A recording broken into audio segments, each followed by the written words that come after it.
Hey there everyone, Jeff here. Welcome back to Imagination Tech. So today I'm going to be taking a look at this Tinyhawk II Freestyle. This has been out in the market for a few months now, but I've had the original Tinyhawk Freestyle. It's been a great quad, it's been a great 2.5-inch micro, and mine is heavily modified. So it has a Cadex EOS camera. I'm not sure if it's an EOS 1 or 2. It has a 200 milliwatt diamond VTX, and I've also updated the pigtail to an XT30. So basically, I didn't have any reason to get the Tinyhawk II Freestyle because this one already has those features that it offers. Right now, the only reason that I got Tinyhawk II Freestyle is because one of these arms is about to break. It's already bent, so it's sometimes hitting the nylon standoffs. And my Tinyhawk S also is in need of a new flight controller. So I figured instead of getting those parts individually, I might as well use this as a donor, and I got myself one Tinyhawk II Freestyle. So I'm going to go through all of the basics of the Tinyhawk II Freestyle as well as do the unboxing and everything.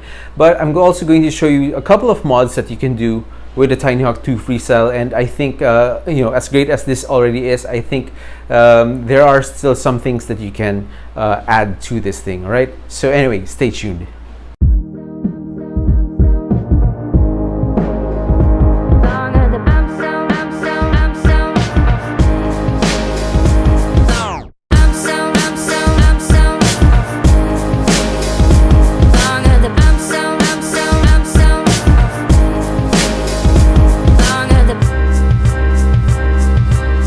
So let's go ahead and open this thing. So it comes in a case just like the Tinyhawk, Tinyhawk S, Tinyhawk Freestyle, Tinyhawk 2 Race, and practically every Tinyhawk that has come out ever since.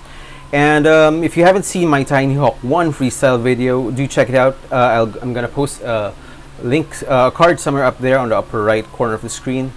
So here is the Tinyhawk 2 Freestyle. It comes with two Emax 450 milliamp 1S batteries. Also comes with this charger, which I believe is the same one that came with the Tinyhawk 1 Freestyle. So I don't need any of that. It comes with some spare props. It comes with two sets of props. So in case you break some of your props, you still have some backup. This is the QR code for support, and as usual, they come with their stickers. There are some extra screws over here. It doesn't come with a screwdriver anymore, but it comes with a spare stand-up and some screws, which we'll just put back there. And yeah, so this is the Tinyhawk II Freestyle.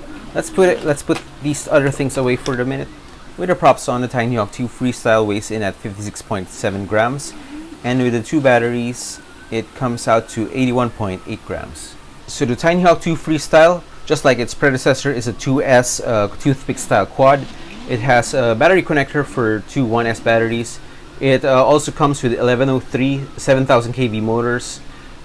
So size-wise, it's practically the same. It's almost the same as the original Tinyhawk Freestyle, but the top plate is a little bit wider in stance.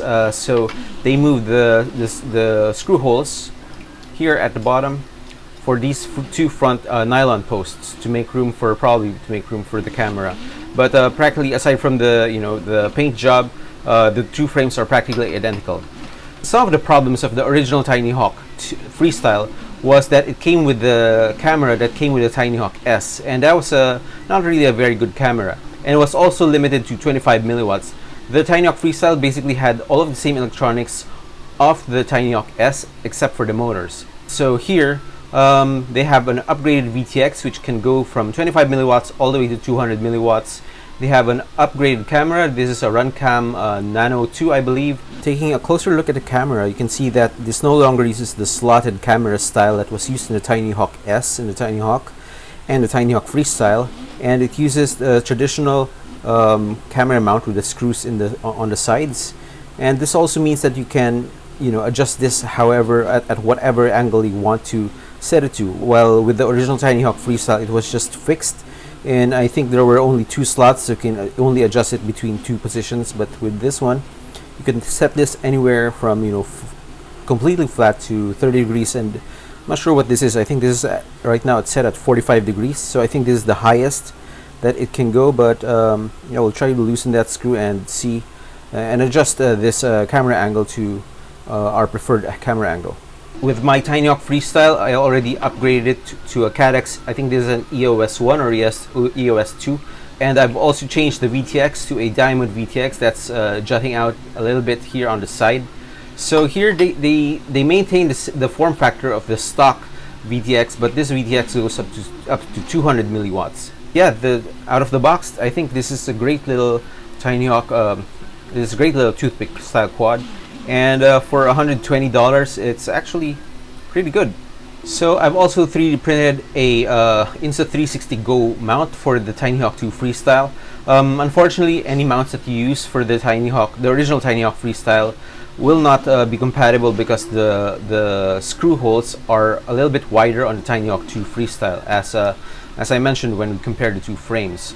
So this is something exclusively for the Tinyhawk II Freestyle, and it's going to fit nicely when we put that in. But for now, we'll keep this on stock and see first how this thing flies. And we'll probably plug this into Betaflight first and probably put in my rates over there. So plugging it into the computer and Betaflight, we can just go into configuration settings. And the first thing I notice is that this already has a Betaflight 4.1 installed, and that arm angle is already set to 180, so that's pretty cool. Everything else seems to be okay at default, so we're not going to be touching that.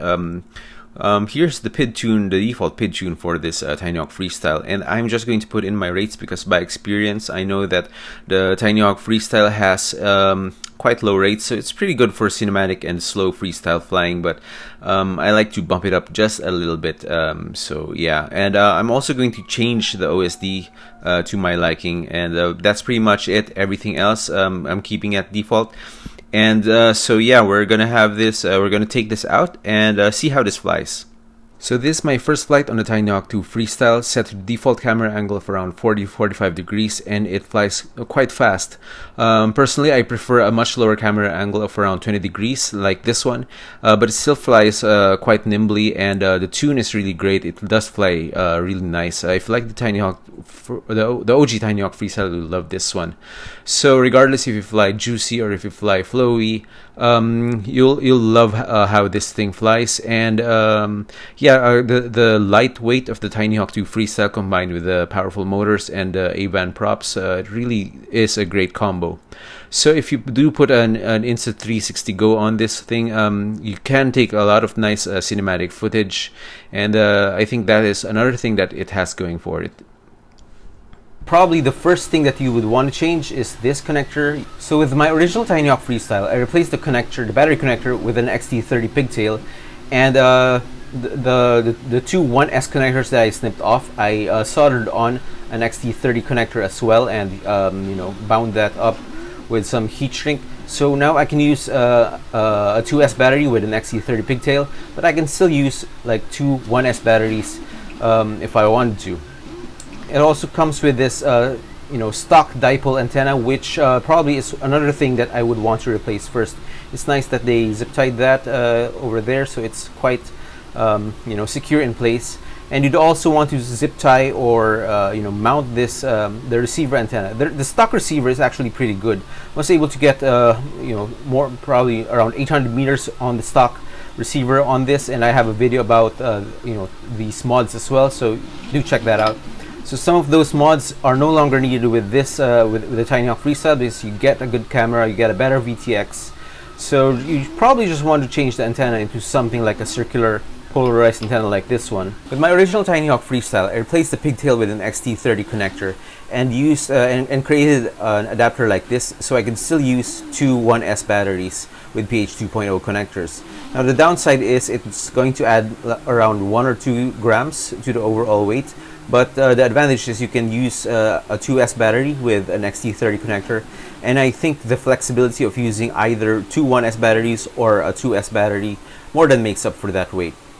So we're just going to cut off this heat shrink that's covering this whole thing. Be careful when you're cutting that you don't accidentally destroy this dual PH2 connectors, because we are still going to be needing that. Now we just need to desolder these two wires and remove this dual PH2 connector. Let's check the weight on this thing. It is 0.9 grams. and an XT30 connector is 1.1 grams. So it's a 0.2 gram difference when you're using a 2S battery. So that's really like almost nothing. But if you're using 1S battery, then yeah, definitely that's going to be a little bit more added weight, because we are going to be combining these two plus the added 0.2 difference, or rather this one, which is 3.1, as opposed to originally it was just a gram. Now we're adding like 2.2 grams, 2.3 grams to the overall weight when you're using 1S batteries. With my original Tinyhawk Freestyle, I made a connector like this, which is 90 degrees, oriented 90 degrees. Initially I just had the pigtail hanging out, but eventually I moved on with this, moved on to this TPU mount, which had the XT30, and with the 90 degree mount, it kind of makes things cramped if you're using 1S batteries. So what we're going to do this time is we are going to be connecting the dual PH2 connectors to the XT30 in a straight way, like this, in a straight fashion. So when we plug it in, the connectors are just pointing outwards and a little bit backwards. So we'll have two of these, and that'll give us a lot more flexibility, and let's see which one works better. This is just going to be very straightforward. We are just going to solder these two together. We're just going to melt the existing solder on there. So this is going to be very simple, but I do recommend that you have some helping hands that you can use, or maybe some blue tack, and then you just need to melt the existing solder onto that on there. It's just going to make sure that it's nice and has a solid solder connection. I'm just gonna add a little bit more solder just to make sure that the connections are the solder joints are well connected. Finally, you just wrap it with your choice of heat shrink, and then just get a lighter or a blower and just heat shrink that thing, and you're done. You now have an adapter. Now let's add a little bit of solder to our XT30 connector, and then we'll just solder these onto the wires. Make sure you've already slipped in some piece of heat shrink so you don't forget. It's already here, so make sure you don't forget that, and then we'll just melt this a little bit and solder it into place. Once you're done, you can just slide the heat shrink and just add a little bit of heat, and you're good. If you want to make an adapter for a BT 2.0 connector, we can do that as well. So here I have two BT2 connectors. They are side by side, alternating. So here's the negative side on this side, and here is the negative side for this one. And I've wrapped it with masking tape just to keep them together and makes it easier to work with. And what we're going to do is we're going to solder a piece of wire between the positive here and the negative here. When soldering connectors, be sure that you plug in the other side as well, just to make sure that they don't get deformed because of the heat. First, let's pre-tin everything. Once you've soldered the wire onto one side, you now need to put a piece of heat shrink. Once you get a piece of heat shrink in there, you then take another piece of heat shrink, put it over there, and then you solder on here before trying to move that heat shrink again over to the other side. I think we might need to shorten this a little bit. Okay, now that we've soldered the other side, we just need to move that other piece of heat shrink over onto the other side. Make sure that it goes into the terminal properly. Then we just need to use our lighter again and shrink that back. Use heat sparingly so you don't melt anything, but yeah, that should be pretty good. Now we just need to solder on our XT30 here on the other side. Once again, we'll pre-tin these terminals, and then we'll just solder these straight onto these pins.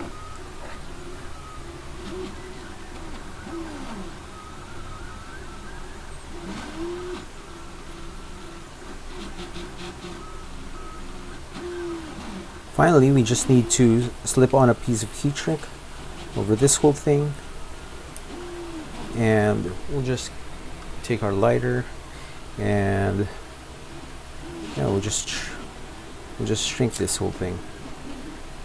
Be sure to heat shrink evenly, and Also, don't burn it.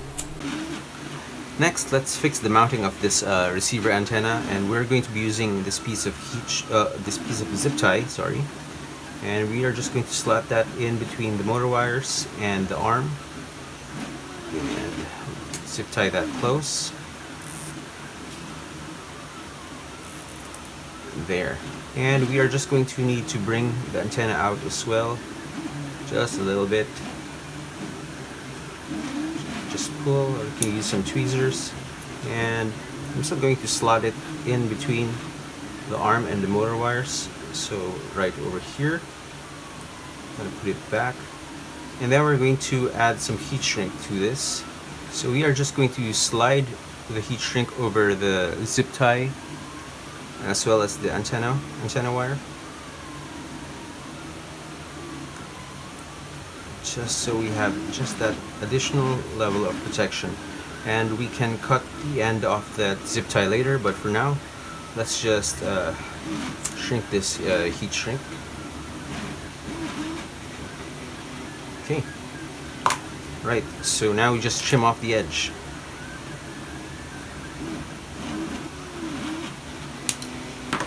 Right, now we have a better mounting for our antenna. So let's weigh this thing so far. Right, all up weight is 57.3 from I think around 56.8 grams. So that's a 0.05 difference, which includes the XT30 connector, the zip tie, and all of the heat shrink that we used. So that's a 0.5 gram difference. And that's really not much. It's a half gram difference, and that's not going to affect the flight performance at all. Now, if you are using two 1S batteries, it's going to, bump up to 59.7, which is what is that? 2.5 grams.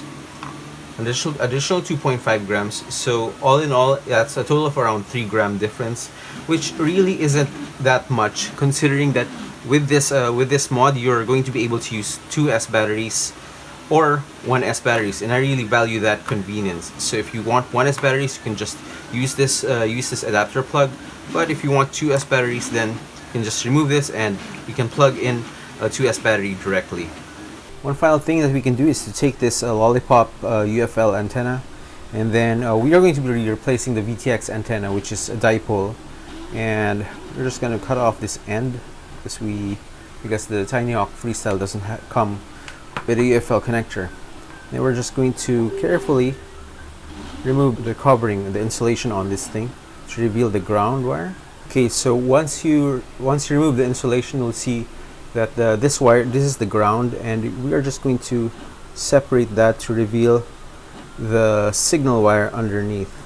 Okay, now that we've separated the ground and the inner tubing, we need to expose a little bit of that inner wire as well, carefully, so that you don't cut the signal wire itself, but just the insulation around it. Right. Okay, so that little silver thing on the end, that is the signal wire, and around it is the ground wire. We are going to be soldering. We're going to be pre-tuning this first, and then we're going to be soldering it on to the VTX. So before proceeding to this part, you have to make sure that you already have one of these. This is the STL file for this is linked in the video description below. But if you have a Tinyhawk Freestyle, the original one, this is basically the same thing as, and this is actually the one from my Tinyhawk Freestyle, from the original Tinyhawk Freestyle, because they have the same nylon mounts here at the back. The only thing that changed was the position of the front posts, but the rear ones are exactly the same. So you can just reuse whatever you have if you used one for your Tinyhawk Freestyle, if you had one. But if not, then you can just go ahead and print a new one. And the XT30 is going to fit in to this other slot, and then we are just going to fix our antenna so that we'll just wire this somewhere here and then wire it over to there. All right, we'll figure it out. This next bit is a little bit really small, so probably we'll just point where we're gonna do. This is the original antenna, and the ground is soldered here. The signal wire is that little dot over there. This is my tweezers, and that is really small, so that tip is going to be soldered there, and then this ground part, that's what you're gonna be soldering here. So the plastic tubing on the center is what isolates them from each other. Here it is again with the antenna desoldered. This is the original antenna. This is where the signal wire goes to, and these two are where the ground goes to. So just a word of warning, you might want to check if your antenna cable actually reaches the pads that you want to solder to, because it's actually the second antenna. This is a Foxcutter Lollipop, and originally I had this UAV Lollipop antenna, and I think they have a difference of at least 5 millimeters, and that's enough because I made a mistake with this one, making it even shorter. So yeah, and even initially it wouldn't reach the pads. So I'm going to try it now with this Foxcutter Lollipop and hope I don't waste another antenna. Okay, so first we're going to solder the signal wire onto its pad. Once you've soldered the signal wire, you can now proceed to solder the ground wire as well. So once you're done, just double check your work. Make sure that the signal pad and the ground wires and the signal wires are not touching each other and are not shorted in any way. You can use your multimeter if you have one, and then yeah, that's going to be it. And we're just going to close this up, finish tidying up all these wires, and then we are done with the mods for our Tinyhawk II Freestyle. So that is going to be it for my review of the Tinyhawk II Freestyle. Yeah, it's a really great flyer in my opinion. It has basically all the same things, same motors, same flight controller with the original Tinyhawk Freestyle, but it has an upgraded camera. It has the 200 milliwatt VTX, and it has really nice camera protection with the new frame. The frame is a little bit wider in the front, so it's a nice aesthetic difference. Nice aesthetic change with the new paint job. But yeah, if you enjoyed the original Tinyhawk Freestyle, you're gonna love the Tinyhawk II Freestyle. So they used zip ties instead of cloth tape, so it's just my preference, but I still prefer having cloth tape on the arms. But yeah, I guess that was a practical choice, and maybe they could have used a micro axis antenna or something, a micro lollipop, but they stuck with a dipole, and they're also sticking with the dual pH 2.0 connectors. So that is something that I am not really very fond of. But overall, if again, if you like the original Tinyhawk Freestyle, which I very much did, you're going to like the Tinyhawk II Freestyle. It still goes only up to 2S, so no 3S for this one, but 2S is a lot of power for this, and it already gives you a lot of power and a long flight time out of the box. All right, so what do you guys think? Do you think this is a great flyer? Do you think the mods that I did for this was totally necessary or a little bit overkill? And I also have a coffee link down in the description if you like what I'm doing, and if you want to send me a cup of coffee. I'd really appreciate if you would do that, because running this channel does cost a lot of money. But yeah, I'm really enjoying it so far. So yeah, make sure you click on that like button, make sure you're subscribed, and as always, keep building and keep flying.